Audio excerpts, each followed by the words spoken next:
පුරාණ ඊජිප්තු ශිෂ්ටාචාරය කියන්නේ ලෝක ඉතිහාසයේ බොහෝමයක් අභිරහස් හැංගිච්ච ශිෂ්ටාචාරයක්. වැලිතලාවෙන් වැසී ගිය දැවැන්ත පිරමීඩ, අමුතු භාෂාවලින් ලියපු අමුතු ලියවිලි, අභිරහස් හැංගිච්ච කේතුවැඩ භයංකාර සොහොන් ගැබ් ගැන විවිධ කතා ලොවපුරා පැතිරුණත් ඒවය හැංගිච්ච අභිරහස් බොහෝමයක් අදටත් ඉතිරිව පවතිනවා. ඒත් මේ සියල්ල අතරින් 1922 වසරේදී සොයාගත්ත ටූටන්ඛාමන් කියන ළමා රජුගේ සොහොන් ගැබ මුළු ලෝම බීතියටත් කුතුහලයටත් පත් කරනවා.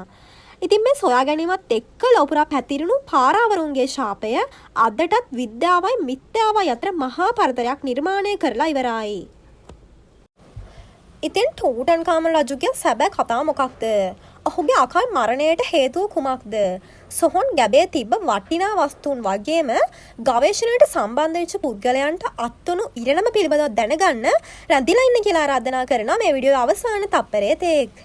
කවුද මේ ටූටන්ඛාමන් රජු කියන්නේ? ක්‍රිස්තු පූර්ව 1323 ඉඳන් පුරාණ ඊජිප්තුවේ 18 වන රාජවංශය පාලනය කරපු පාරාවෝ රජෙක් තමයි ටූටන්ඛාමන් කියන්නේ. ඔහු බලයට පත් වෙද්දී වයස අවුරුදු 9යි. ඔහුගේ පියා වෙච්ච අක්නාටන් රජු ඊජිප්තුවේ වසර ගාණක් තිබ්බ සාම්ප්‍රදායික ආගමක් වන බහුදේව කියන ආගම ඇදහිම තහනම් කරලා ආටන් කියලා එක් දෙවියෙකු පමණක් අදහන නව ආගමක් හඳුන්වලා දෙනවා. ඒ ටූටන්ඛාමන් බලයට පත් වූ පසු නැවතත් පැරණි දෙවිවරුන් ඇදහිම ආරම්භ කරලා ඊජිප්තුවේ ආගමික දේශපාලනික අතින් ස්ථාවරත්වයක් ඇති කරන්න උත්සාහ කරලා තියෙනවා. ඒ කොහොම වුණත් මෙයාගේ පාලන කාලය ඉතා කෙටි පාලන කාලයක් කියලා තමයි සඳහන් වෙලා තියෙන්නේ. වයස අවුරුදු 18 හෝ 19 වගේ වෙනකොට මොහු අකාලයේ මිය ගිහින් තියෙනවා.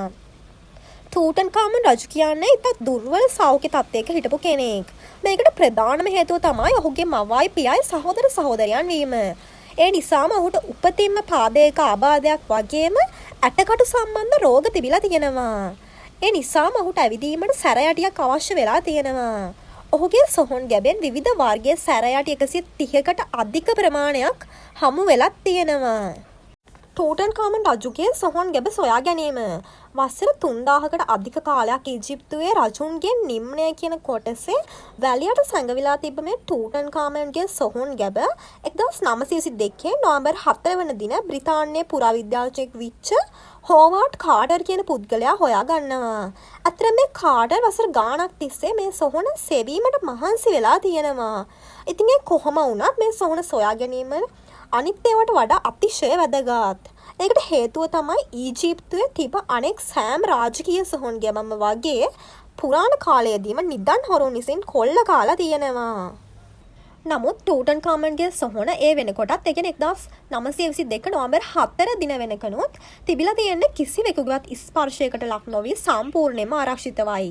1922 නොවැම්බර් 26 වන දින කාටර් සොහොනේ ඇතුළත දොරටුවේ කුඩා සිදුරක් හදලා ඒ තුලට ඉටිපන්දමක් දාලා බලලා තියෙනවා. ඒ වෙලාවේ ඔහුට දක්නට ලැබිලා තියෙන්නේ මේ සොහොන් ගැබේ කාමර 4ක් පුරා විසිරලා තිබ්බ රන් රිදී වස්තු, රාජකීය අශ්වකරත්ත, ඇඳ පුටු, ලොව සුප්‍රසිද්ධම රන් වෙස් මුහුණ වගේ දේවල්. ටූටන්ඛාමන්ගේ මමිය තැන්පත් කරලා තිබිලා තියෙන්නේ එකක් තුළ එකක් බහලපු රන් මිනි පෙට්ටි 3කින් වෙන අතර ඒකේ ඇතුළතම තියෙන මිනි පෙට්ටියේ සැබෑ රන් පවුන්ඩ් 100 ගණනක් බරයි කියලා තමයි පුරාවිද්‍යාඥයන් කියන්නේ. මේ සොහොන් පෙට්ටිය විවෘත කිරීමට ගිය පරීක්ෂකවරු පැවසුවේ එහි රජුගේ නින්දට බාධා කරන්නන් වෙනුවෙන් මරණය පියාපත් පැමිණෙනු ඇත ලෙස කොටා තිබූ බවයි. මමිය පරීක්ෂා කිරීම සොහොන් ගැබ ආරක්ෂිතව තිබුණත් කාටර් සිදු කරපු මමිය පරීක්ෂාවෙන් එයට විශාල හානියක් වෙලා තියෙනවා. මමිය එම්බම් කිරීමට භාවිතා කරලා තියෙන රේසින් ස්කාලයත් එක්ක දැඩි වෙලා තිබ්බ නිසා මමිය තදින් පෙට්ටියට ඇලිලා තිබිලා තියෙනවා. ඉතින් මමී පරීක්ෂාව සිදු කරන්න ඕන නිසා කාටර්ට ඒ ඉවත් කර ගැනීමට රළු ක්‍රම භාවිතා කරන්න වෙලා තියෙනවා. සමහර වාර්තාවලට අනුව කාටර් මමිය වෙන් කර ගැනීමට එය අධික තාපයකට ලක් කිරීම, මිටි සහ උල් කටු භාවිතා කිරීම වගේ දේවල් සිදු කරලා තියෙනවා. ඉතින් මේ හේතු නිසා මමිය අත්පා හිස සිරුරෙන් වෙන් වෙලා තියෙනවා. ඉතින් අද අපි දකින ටූටන්ඛාමන්ගේ මමිය කොටස් වලට කැඩී තියෙන්නේ ඒ කාලේ පුරාවිද්‍යාඥයන් අනුගමනය කරපු එවැනි ක්‍රමවේදයන් නිසායි. අද වෙනකොට රජුගේ මමිය කයිරෝහි මහා ඊජිප්තු කෞතුකාගාරයේ අති නවීන වීදුරු කොටියක තැන්පත් කරලා තියෙනවා. ඒ වගේම ඒක දි รา පත් වීම වැළැක්වීමට නිරන්තරයෙන් නයිට්‍රජන් වායු දෙමින් උෂ්ණත්වය පාලනය කරලා තියෙනවා. පාරාවරුන්ගේ ශාපය.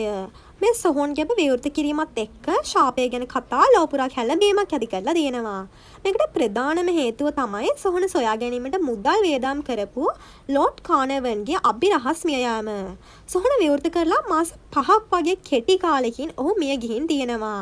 මදුරුවෙකු විදීමෙන් ඇතිවෙච්ච ආසාදනයක් මගින් මිය ගියා කියලා මරණ පරීක්ෂණයේ නිල හේතුව වුණත් පුවත්පත් වාර්තාකරුවන් පුවත්පත්වල පළ කරලා තිබුණේ ටූටන්කාමන් රජුගේ සොහොනේ ශාපය නිසා ලෝඩ් කානර්වන් මිය ගියා කියලායි. ඒ වගේම ගොඩක් හෙඩ්ලයින්ස් වල ගිහින් තිබුණේ මරණය පියාපත් ඔවුන් සොයා පැමිණියාද වගේ දේවල්.